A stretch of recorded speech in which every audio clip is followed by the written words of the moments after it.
different releases. So now we're going to load up what we tried to do the first time here, which is the first original Donkey Kong that was released on the Commodore 64. Now this version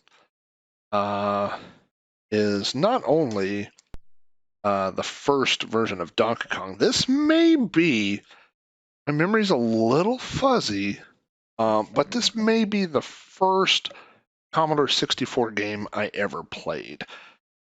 I had my dad's friend, Tom, had a computer store, and he had gotten a Commodore 64, and he had, way back, I think, it's like a 3D maze kind of game, and he had BC's Quest for Tires, but I don't think I got to play them. I think I just kind of watched them. If I played them, it would have been for a few seconds. I mean, not very long. But my neighbors across the street also had a Commodore 64, and they had Donkey Kong on cartridge. They did not have a data set or a disk drive at that time. They only had cartridges. Commodore was almost, in the very early ages, was almost seen as it could be a computer, or it could be the next replacement for your video game console,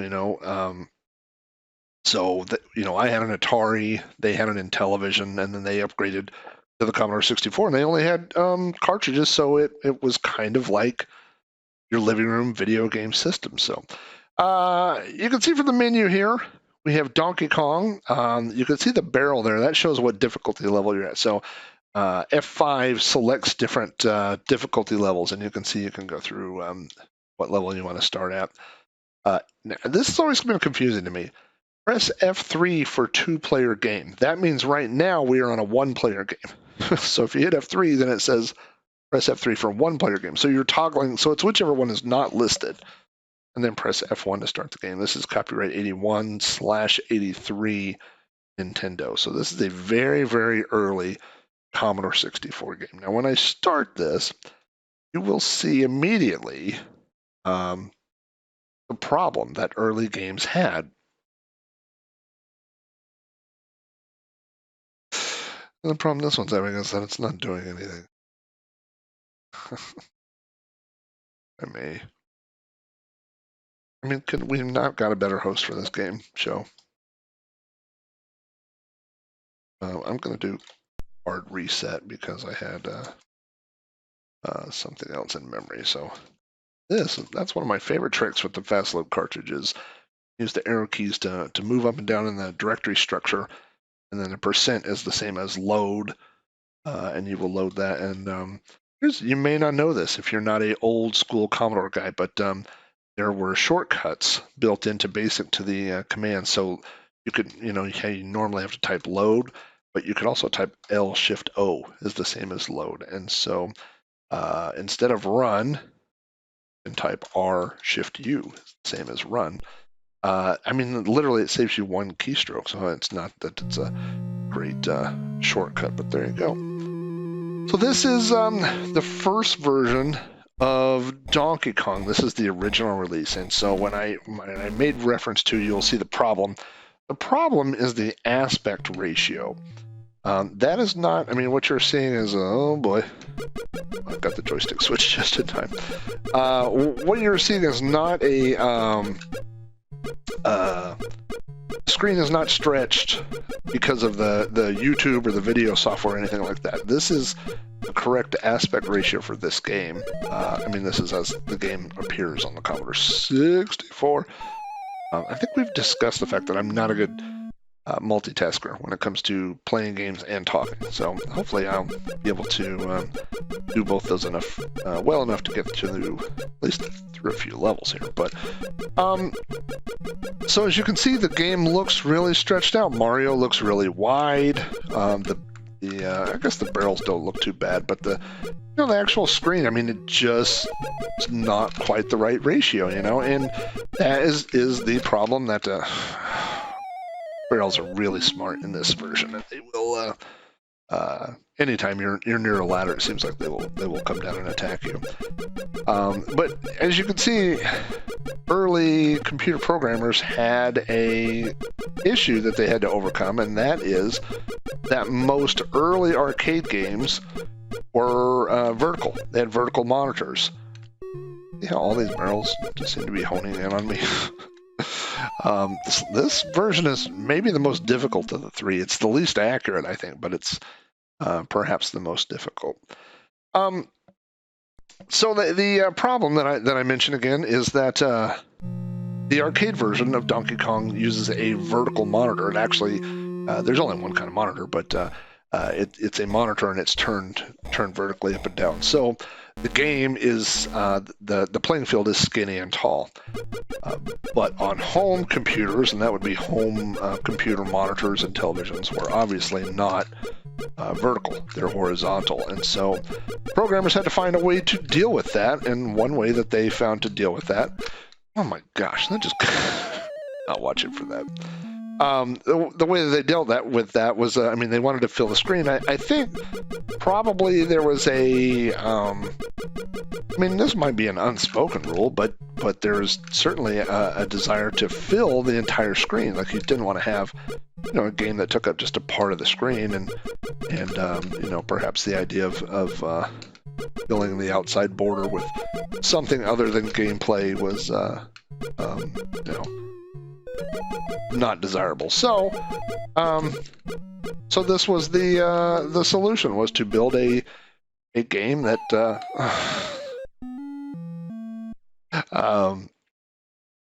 this, you know what, this channel should be called Black Dies Playing Video Games, and it should just be me like continually dying over and over playing video games, which, I mean, which is what it is. It's just, you know, not named correctly.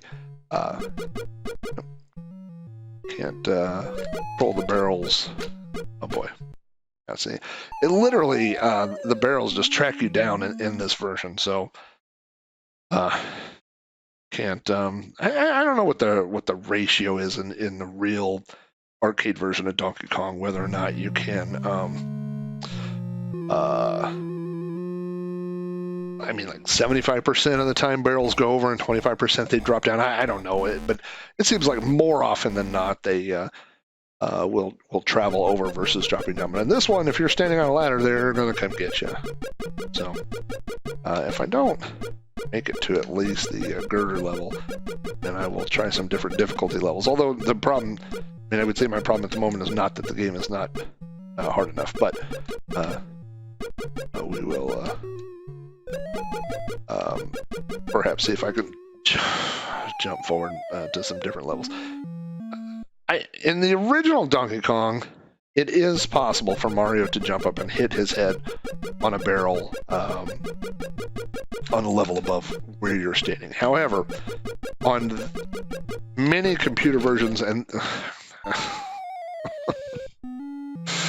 on many computer versions, because of the aspect ratio, everything is wider, and it has also been compressed vertically. So the levels are much closer together. Okay, I'm going to really pay attention here and try to work my way up. So because the levels are so much closer together, it's much easier. There's a much wider part of the game where you can jump up and hit your head on barrels that are above you. Okay, I should have jumped up a level, but I got a feeling it's just going to jump up and make this level even harder, which is, again, not what any of us wants. It's not what you want. It's not what I want. Looking at the graphics, let's talk about the graphics a little bit. Mario looks a little pasty. The Commodore 64 has 16 colors to deal with, and you can see Mario is essentially a very white color here, as is that barrel that's chasing me.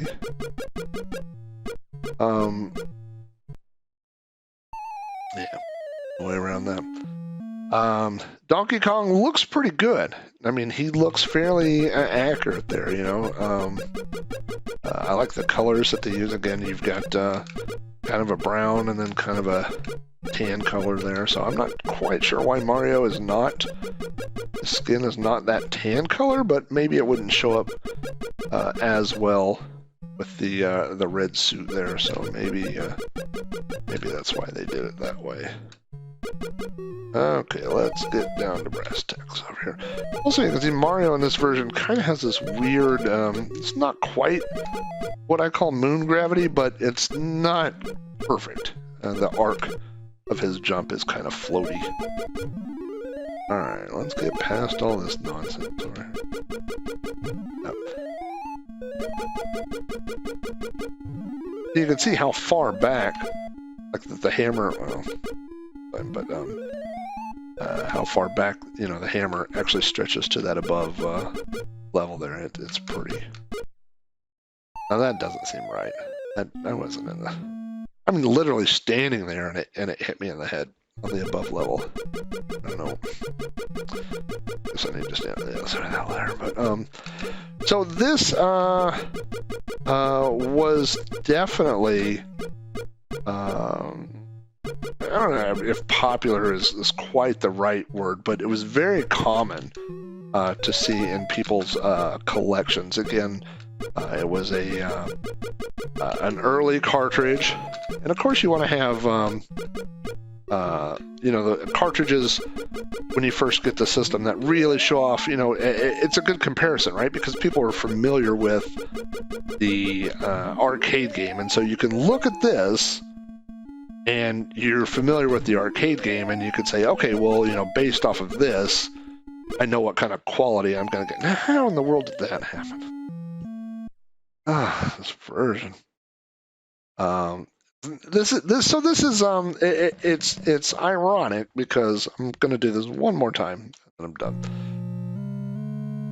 It's a little bit ironic because this is the version that I grew up early on playing, but it's also my least favorite. And it's kind of funny that a game would be released and re-released and retooled and reimagined over the years and get better. That's kind of a strange concept because if you think about it, like the something that I often have a hard time wrapping my head around is that like when this game was designed, the Commodore 64 physically, like the inside, the memory and the capabilities of the chips and all those things did not change between now and, or you know, between 1983 and 1980 whatever, when I think the next version was released in 1986. So it's kind of a weird thing where you go, if they could.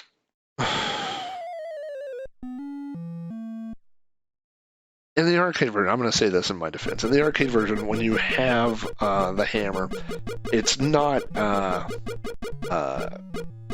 infallible. Like the barrels can occasionally get you, but it's not very often. But in this version, it does not seem to be a very good protection against barrels coming down from above. Okay, let's go do this. That worked out. Okay. There's also another thing which I could discuss, which is, you know, the difference between. Okay, that's not even right. That, I mean, I literally did that on purpose, and it still killed me. I really thought I'd be safe. I think it's Mario's nose. If you look at his nose in this version, it sticks out so far. The collision detection, the amount of collision detection that just went into having things hit his nose. Pretty advanced. What I was going to say is,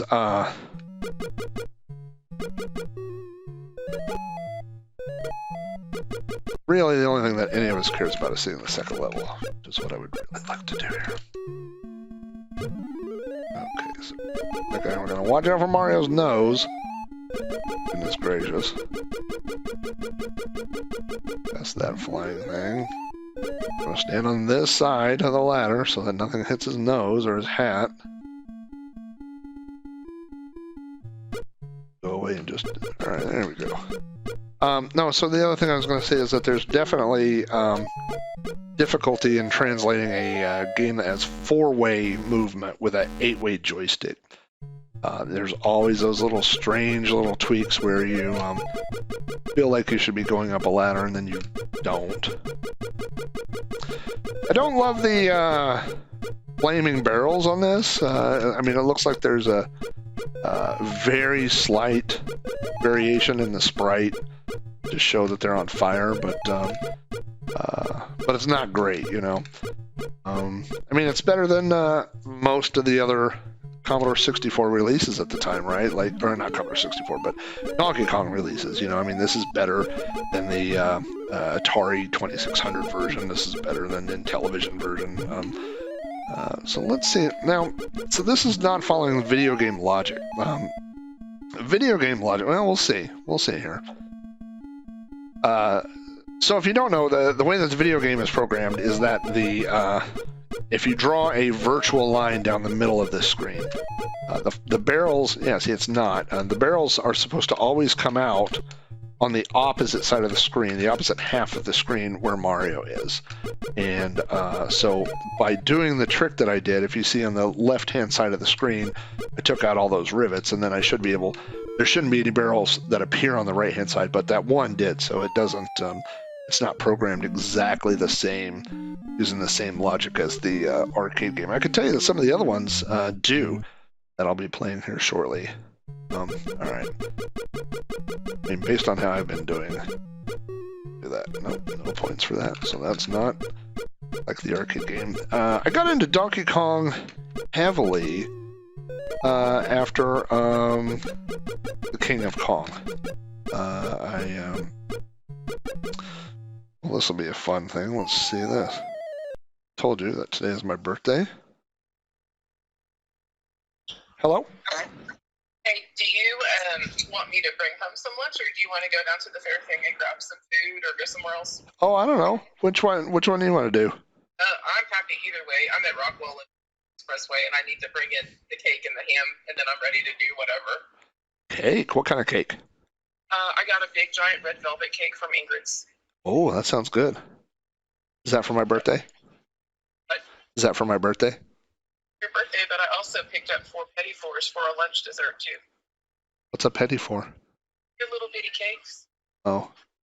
And the reason I got them is because we were watching TV one day and you said, "What's a petit four?" And so I was like, "Oh, well, I'm going to get you a petit four." So, anyway. What's a chicken weigh?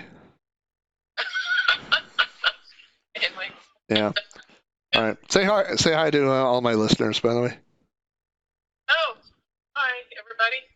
I'll be home in 10 minutes and then we can figure it out, okay? All right. Sounds good. All right, bye. Bye. All right. Well, if she's home in 10 minutes, that's going to screw up everything. Or maybe a part 2 to this video. Let's see here. Let's do an alt pause. There's Mario's death. I mean, could the timing be any better on this episode? She'll be like, "Why did you start it?" And I'll be like, "Well, I accidentally turned off drive emulation and it wouldn't load." And she'll be like, "What are you talking about?" I'll be like, "Exactly." Okay. Alright, so let's do this. Over here, look at that. That barrel's going over there. I sure wish you could control the barrels. So what I started to say was I really got into Donkey Kong after the King of Kong came out, and I was not a. You gotta remember that at that time, like Donkey Kong was not. I don't want to say it wasn't popular, but I mean I think everybody's go-to game was like everybody wanted to talk about Galaga, everybody wanted to talk about Pac-Man, and Donkey Kong was not. See, now I'm screwed if that thing goes down. No. I don't feel like you know, a lot of people weren't into like, oh, what's your Donkey Kong high score? I don't think a lot of people did that, you know. And after King of Kong, I had a 48-in-1 cabinet, and I used to. That didn't work on this version. Yeah, so I would play Donkey Kong on that. Okay, well that's enough of this. So you can see this version is, I mean, it's definitely playable. It's definitely difficult. I think there's some difficulties introduced by the change in screen ratio, but I mean, it's legit, you know, especially for 1983. So this is a really early Commodore 64 game. What we're going to do now, reset this, and we are going to find the Ocean release of Donkey Kong. So this came out. Here's a cheat version. Here's just a regular version. Let's just, you know what? I'm going to do the cheat one, not because I want the cheats, but because I bet there'll be this is the Remember release, and so I'm sure there's some cool crack intro on the front of this. So this is 3 years later, essentially. I remember seeing this on BBS's, you know, for download. I'm sure that's where I got it. And I remember thinking like, oh, Donkey Kong's an old game. Like, why would I have, I mean, why would they redo Donkey Kong, you know? Yeah, see, look, here's a cool intro thing. So this is the version, again, by Ocean Software, and they have added a trainer. Look at that, there's a scroll up there, and then there's my cool scroll down here at the bottom. It's funny Donkey Kong jokes, and it has greets to some of my podcasters. I'm trying to change the scroll thing every time. It has now. Oh, look at that! Oh, this is a cool intro thing. I mean, it almost looks like the old cartoon, and like the side art. You know, I love that color. I love the Ocean logo. I mean, that right there. So 3 years different. The other one, you have Donkey Kong spelled out in flashing girders that then stops flashing, and right off this, you have this cool screen here. I'm gonna try to just zip through that real quick. Okay, so now we have Donkey Kong, and you can see things are a little skinnier. We have, again, copyright 1981 from Nintendo, but 1986 from Ocean here. So now we're going to, let's see, I probably have to switch joystick ports here. Take a look. I think that's probably the case. In that first version, uses port 1, and that's really because it's a cartridge. I love how Donkey Kong looks in this. You know what I'm going to do is I'm going to blow this up here for a minute. You know what my face looks like. Just to give you a better picture of what this looks like. So Mario looks a little bit more like Mario and not squishy wide Mario from the first version. You can see that they have changed. They've gone from the, oh, I just jump up a level? That seems like a bug. Everything's going much faster. You can see this is actually maybe even going faster than the arcade version.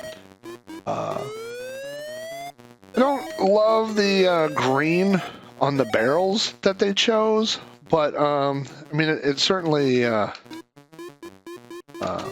makes it, I mean, it makes the barrel stand out, so they're not just, you know, come on. Probably. The problem is that, again, like the jumping is much different on this one, and I like the sound. It's more of a, I don't think the chord's not exactly right, but it's more of a chord, a multi-voice sound for that than oh, hey, look at old Mario. Yeah, he goes up and down so quickly that it's hard to clear a barrel unless you're moving and jumping at an angle. Guess I need to let him get a little bit closer. So you can see what Ocean did here with their version is that, golly, that was fast. That guy just came at an angle. So they've addressed the issue of the game's ratio, right? They've squeezed everything into into the center of the screen there. I don't love the way Donkey Kong looks on this screen when he's facing forward. I really like the way he looks on this screen right there. I think that's a cool look. And I think he looks, I mean, he looks okay here. It's just not in that, you know, in that opening screen. And why would he be different in one versus the other? I don't know. I wish they had used the way that he looks on this screen. See how easy the barrels are much easier to jump when you're running at an angle. Nope. He also would say not only it's much easier to, if this makes sense, to find the ladders when you're at the bottom, to find them, to catch the ladder to move up and down, whereas on the other one it seems like it's kind of difficult to sometimes find the ladder. You end up moving back and forth, left and right, trying to look at that, underneath my hammer. Now I would say that's probably more accurate. I mean, I think that would have happened in the arcade game as well. I like the way that the hammers on this are a little rounded. You can see that, where the hammer that's hanging there waiting for me to take it.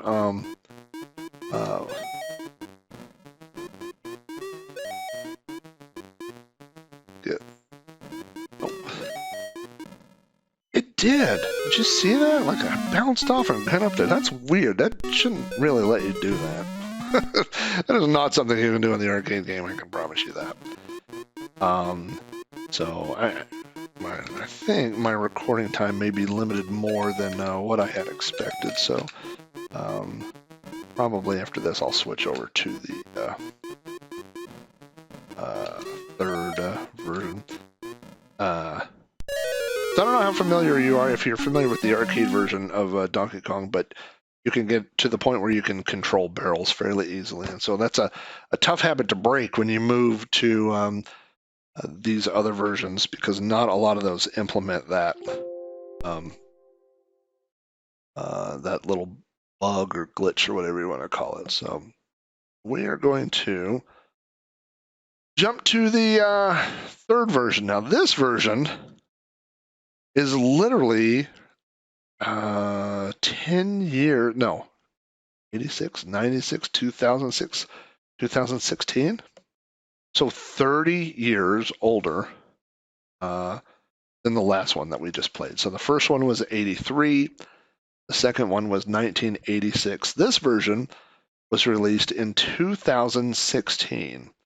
And it's really amazing. It really shows you the advances in Commodore 64 gameplay. I mean, it's just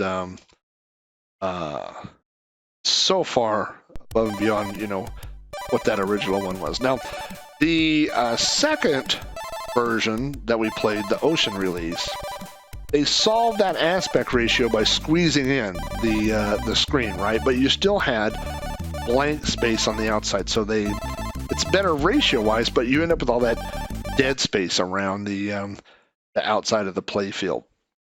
We're not going to do unlimited lives, although that's literally a feature that's been built in for players like me.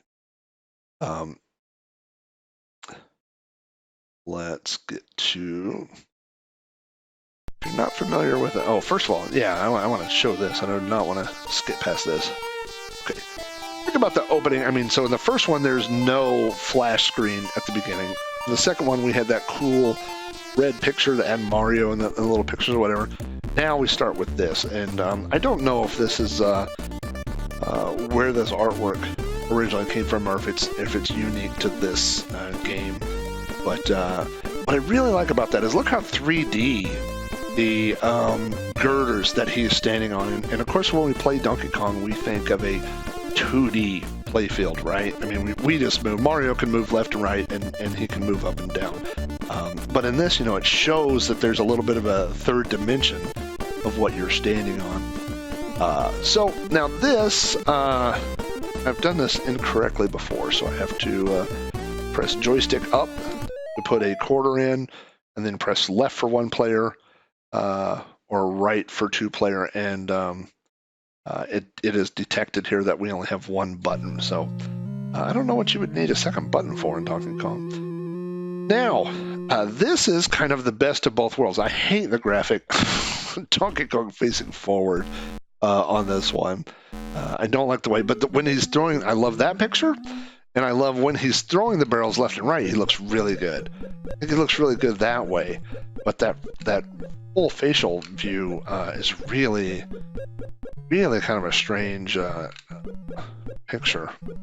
Really kind of done something weird with his face there. So this is the 2016.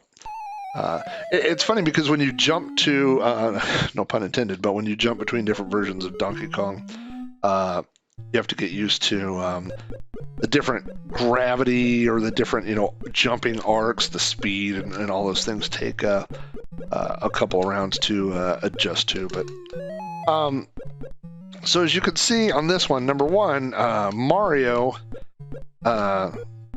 it doesn't look accurate to the arcade game. He looks much better in this than he looks in the arcade game. I mean, it looks like a little Mario running around. So that is pretty fancy.